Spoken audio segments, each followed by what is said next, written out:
शैनिक जी जूनागढ़ गुजरात से। राधा वल्लभ श्रीहरि में दंडवत प्रणाम महाराज श्री। महाराज श्री, पिछले 5 सालों से जीवन में अंधकार छाया हुआ है, कभी भी सफलता नहीं मिल रही है। जीवन में आगे क्या करूं क्या ना करूं समझ नहीं आ रहा। सफलता किसे माना है आपने? महाराज जी, श्री जी मैं पढ़ाई पूरी की और मैंने श्री जी से कहा कि मैं अब क्या करूं, तो उन्होंने मुझे कुछ संकेत दिए थे कि आप सरकारी में जाइए और प्रभु की सेवा करिए। फिर सफलता नहीं मिल रही उसमें एग्ज़ाम में, और अभी है। आप हमारी बात समझिए, आपको श्री जी ने संकेत किया और आप सफलता नहीं प्राप्त कर, दोनों बातें झूठी है ना, दोनों बातें झूठी हैं। आप सत्य को स्वीकार कीजिए। श्री जी के संकेत को आप जानने लगे। आप श्री जी के संकेत तो तभी जब आप उनकी मन की बात जान लेना, तो आप कितने बड़े सिद्ध हो गए। और फिर सफलता किसकी चाहते हो? प्रकृति जन्य की। आप श्री जी के संकेत को जान जाओगे तो श्री जी के प्रेम की सफलता चाहोगे, लोकवत नहीं। और ये लोक की सफलता, सुनो पहले, प्रारब्ध के अधीन है। इसकी सफलता के लिए श्री जी से प्रार्थना मत करो। हमारी बात समझना। विद्यारण्य जी एक बहुत बड़े महापुरुष हुए हैं। उन्होंने अपने माता पिता को सुखी करने के लिए, धन प्राप्ति के लिए गायत्री अनुष्ठान किया। ब्राह्मण कुल में जन्म हुआ था। 1 पुरस्चरण 24 लाख गायत्री होता है। उन्होंने 1 पुरस्चरण किया, 2 पुरस्चरण किया, एक बार भी कोई धन की प्राप्ति नहीं हुई। आखिरी में उन्होंने संन्यास लिया। जो संन्यास लिया, माता गायत्री प्रकट हो गई।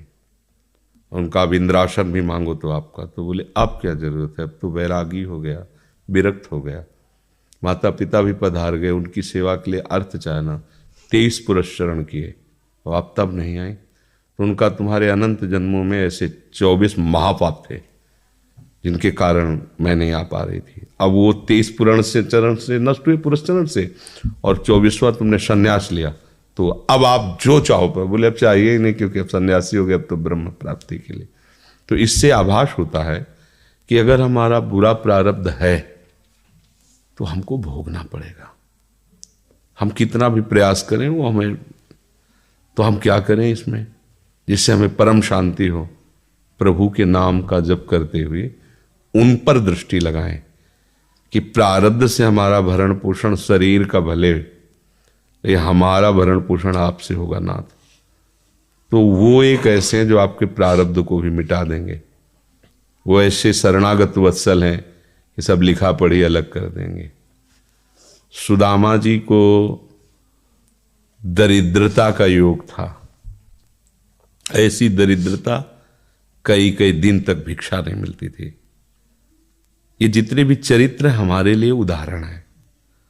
मांगने जाते थे तो मांगने से भी नहीं मिलता था, कई कई दिन।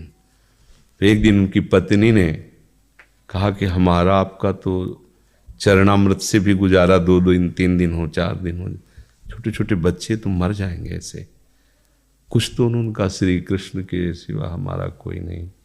अब हम क्या कर सकते हैं? प्रारब्ध जब बिगड़ता है ना, वो कोई सफलता नहीं होने देता।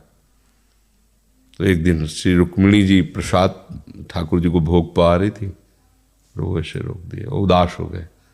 तो उनका, प्रभु ऐसी स्थिति हमने जब जब आपकी देखी, तो किसी भक्त को जब कष्ट होता है तब आपको ऐसे देखा है।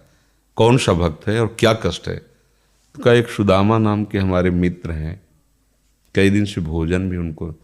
प्रभु आपके मित्र और मैं आपकी दासी, महालक्ष्मी का अवतार रुक्मिणी, आप हुक्म कीजिए। लोक लोक की संपत्ति वहां, बोले उसको चाह नहीं है, हमारे मित्र को चाह नहीं है, और चाह ना होने पर हम विवश हैं। अगर वो चाह कर ले तो सारी व्यवस्था हो जाए। तो बोले पैदा करो जाके चाह। बोले उनके हृदय में तो नहीं पैदा कर सकते, हम भी, क्योंकि जिस हृदय में भगवान का आश्रय और निरंतर चिंतन है, वहां माया की चाह नहीं होती। बोले उनकी पत्नी के हृदय में, बोले प्रयास करते हैं जाके। भगवान संत वेश में गए, भिक्षाम दे, वो निकली। अतिथि का सत्कार करना गृहस्थ का धर्म होता है।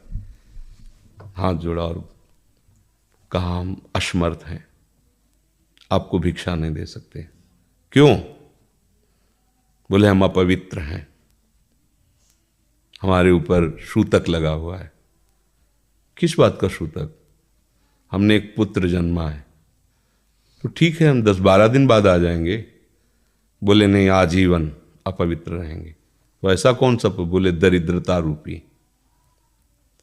विद्वान की पत्नी है तो ऐसे उनका दरिद्रता रूपी पुत्र का जन्म, अर्थात सीधे कि मैं नहीं दे सकती या देने योग्य नहीं, ऐसा न कहीं उनका मैं अपवित्र हूं। तो उनका दरिद्र कैसे हो सकती हो? जिनके पति के मित्र द्वारिकाधीश भगवान श्री कृष्ण है, वो दरिद्र कैसे हो सकता है? एक बार कहो ना अपने पति से। चले गए। जो सुदामा जी आए तो उन्होंने कहा कि देखो आज एक अतिथि आए थे, उनको मैं कुछ नहीं दे पाई, मुझे बहुत कष्ट है कि मेरे पुत्र और आए हुए अतिथि का भी हम स्वागत नहीं कर सकती, उनका भरण आपके मित्र द्वारिकाधीश प्रभु श्री कृष्ण है।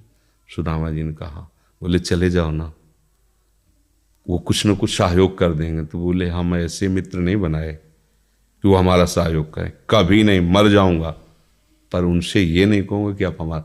बोले मत कहना, दर्शन के लिए तो चले जाओ, वो सुना है इतने उदार हैं कि वो जाने पर ही दे देंगे। सुदामा ने कहा दर्शन के लिए तो जा सकते हैं, बहुत दिन हो गए, ठीक है, पर मित्र के पास जाए तो कुछ लेके जाना चाहिए, मेरे पास तो कुछ नहीं है ना।